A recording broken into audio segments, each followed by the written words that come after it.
Hello again and welcome back. If you are watching, we are going to do a 10,000 mile service on an FXD. So let's get started. We've already drained the transmission, the oil, the primary, and I removed the oil filter. That's why we have this piece of cardboard right here,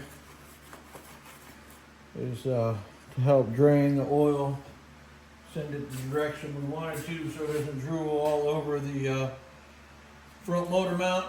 So now what we're going to do is we're going to remove our caliper, our front wheel. We're going to do fork oil, and then we're going to grease the neck bearings, lower and upper. Dynos are the only models that I don't like because you cannot install Zerk into them because it is hollow between the steering assembly and the backbone of the dyno. So first we're going to remove our caliper. Somebody asked me one day, Anton, if you were to go back and do it all over again and become a motorcycle technician, would you do it? And the answer, God, no. Why? Because, and I'm not trying to be racist here, this is completely honest, you gotta think like Einstein, work like a Chinaman, get paid shit, and smile the whole time. Behind the scenes of a dealership, they were always telling us, oh, we'll replace you with robots in a heartbeat if we could. Because the biggest downfall for 90% of dealerships is the service department. Service departments cost dealerships money. Dealerships would eliminate service department in a heartbeat. They don't want you, they don't like you. They make money from selling chrome accessories,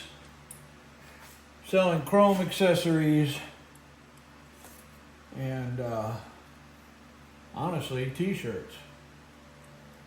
Yeah, you heard right.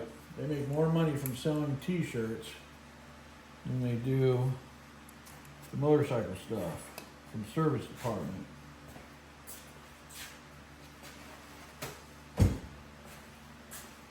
Should have listened to my mom and got into computers, but I didn't. I chose to do this instead, and I'm happy with what I do. I got a lot of knowledge. But if you go into the aftermarket world, all you're going to end up with is some bean counter that watched too much Orange County Chopper one day and thought, oh, I'm going to open a motorcycle shop. You'd be lucky if most of those shops last 6 months. If you get in with a shop that lasts 2 years, you're pretty doggone lucky. Now there's exceptions to every rule. There is people that are in the aftermarket world that have been in it for a long time. If they paid their dues, trust me. They just didn't turn on the lights one day and that was that. There's a lot behind the scenes most people don't realize.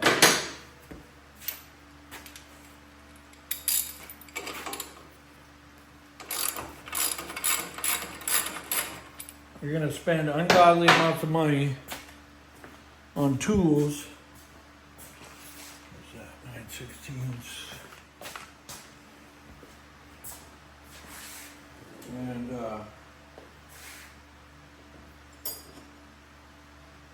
again. And even dealerships are going out. Some dealerships are going out of business. Because when the 100-year anniversary happened, they started opening up dealerships like 7-Elevens. They thought they could put one on every corner and the money would never end. Well, they charge a crazy amount of money, honestly, for a product that's not that great. No, I'm not bashing Harley Davidson. I'm a big fan of Harley Davidson. I'm just saying that the bean counters have ruined it. Because they'll tell you, oh, we're a family, and you be part of a family. Don't buy that bullshit.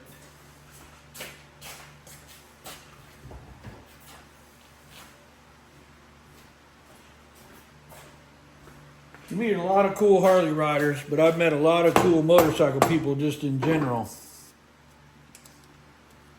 I mean, there's an a-hole in everything you do. There's nothing you can do about it.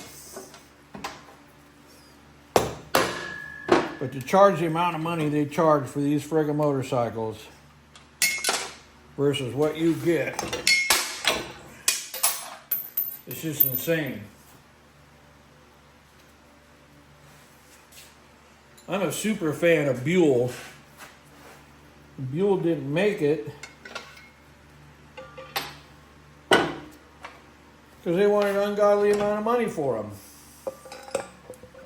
You could spend 12 to 15 grand on a Buell, or go buy a and put stage two kits on them, and they're still not catching a frickin' GSXR 600 stock. And again, I'm a big fan of Buell motorcycle and Harley Davidson. But don't piss down the back of my neck and tell me it's raining. You know what I mean?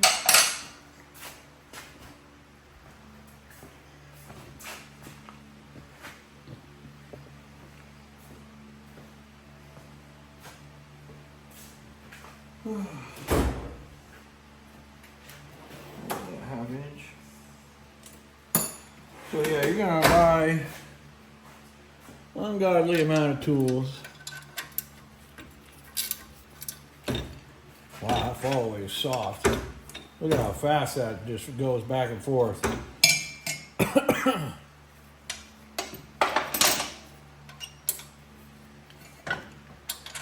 So that's what we're gonna do. Also, we're gonna change fork oil. I'm taking the long way to do these neck bearings.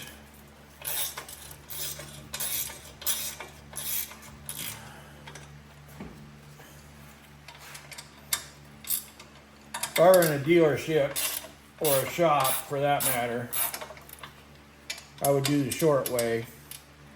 And that would just require me removing the fairing, the quarter fairing up there.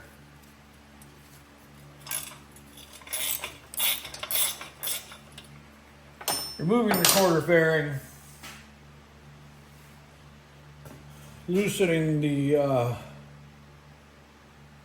upper triple clamp bolts, loosening the steering stem nut, dropping the whole assembly as a unit. But for this instance, because I think, pretty sure, I'm seeing evidence of a fork seal leak.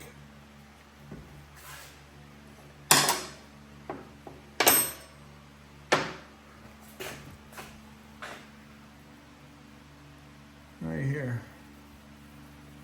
Pretty sure we're seeing the beginning of a fork seal leak. So I think I'm just going to remove its fork assembly. I'll replace his fork seals for him. I'll do it as part of the service. I'm not going to charge him extra.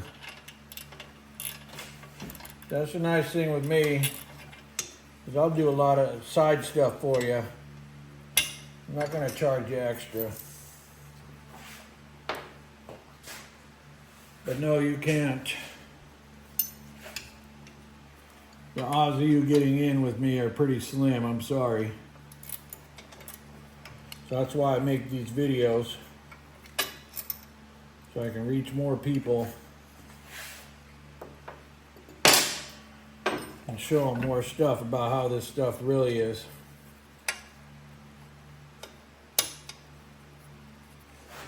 Okay, the key to getting these front fenders off, especially these FX. So FL means large fender. F stands for foot shift.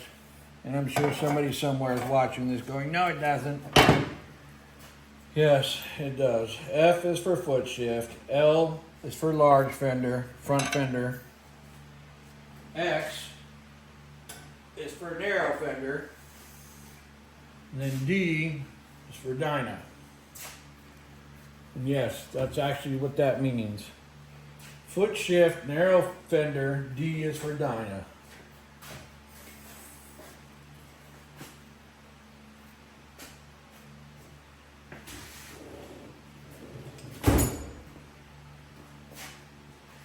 So the way you get that fender off properly, loosen the bolts, just squeeze it a little bit. You don't have to kill it, just squeeze it a little bit.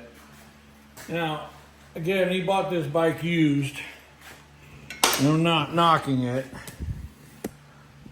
But these things, these fork stabilizers, you don't need that junk.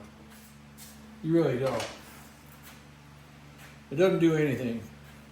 If your forks are flexing that much, then you got bigger issues than just adding a stabilizer. And don't lie to yourself saying, oh, I need it, I ride that hard. No, you don't. And if you're stunting and wheeling and all that other good stuff, you still don't need this. See how loose this front end is? Somebody somewhere told the guy who originally owned this bike, oh, you need this, it'll help your front end. And in his brain, it told him it did, but it doesn't. You don't need it. It doesn't do anything. Because if it did, I'd have one on my FXR. If I don't put it on my FXR, you don't need it. I promise you.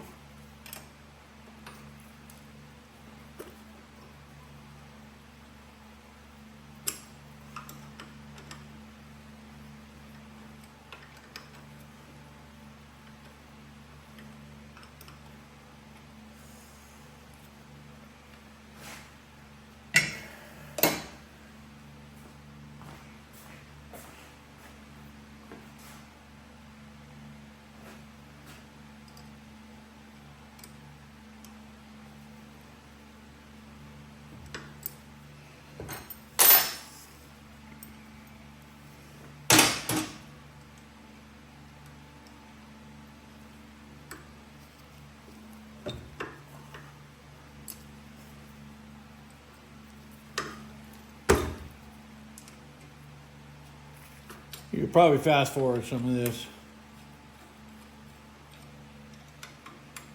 If you have the ability to go 2-speed, I would.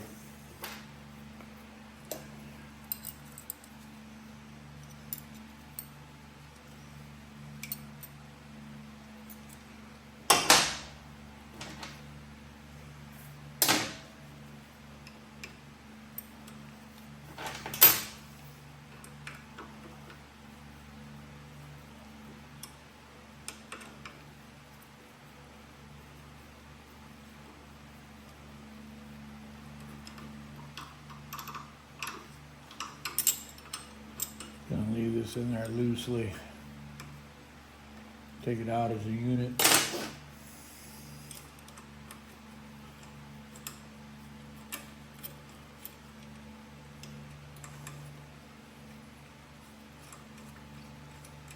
Yeah, you can definitely see evidence of a fork seal leak on the back here.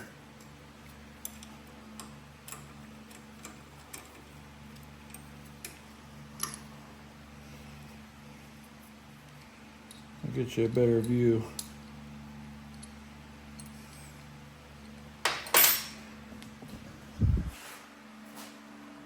See? So, like I said, we'll address that.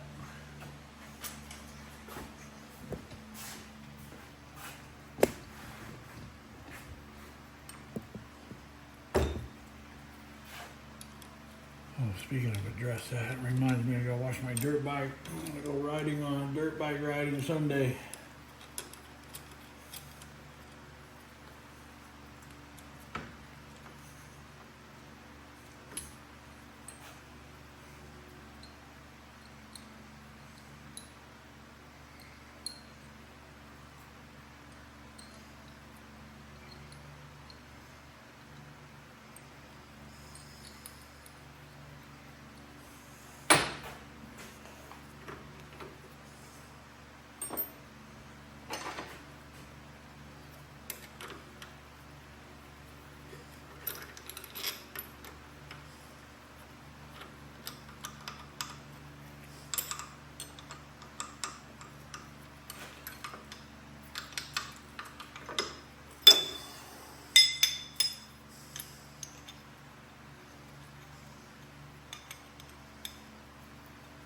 So before I change the oil, or before I drop the oil, the primary and the transmission fluid, I did about 20 miles.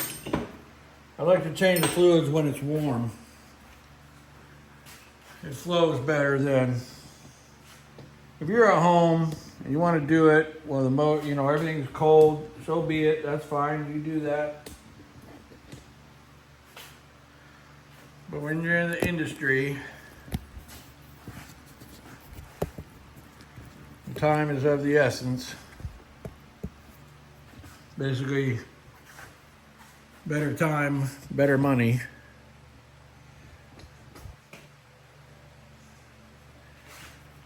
All right, how's this? Let's see here. Oh, this is going to be fun, isn't it? All right, what we're going to do is we're going to take these.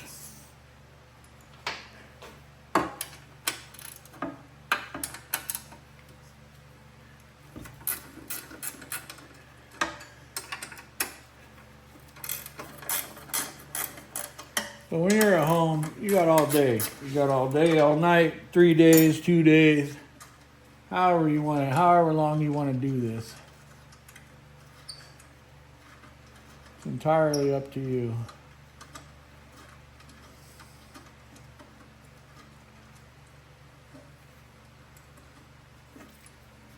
There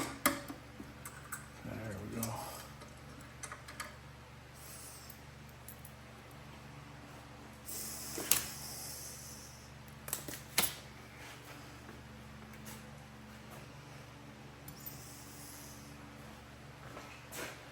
All right, I'm going to turn this off for now.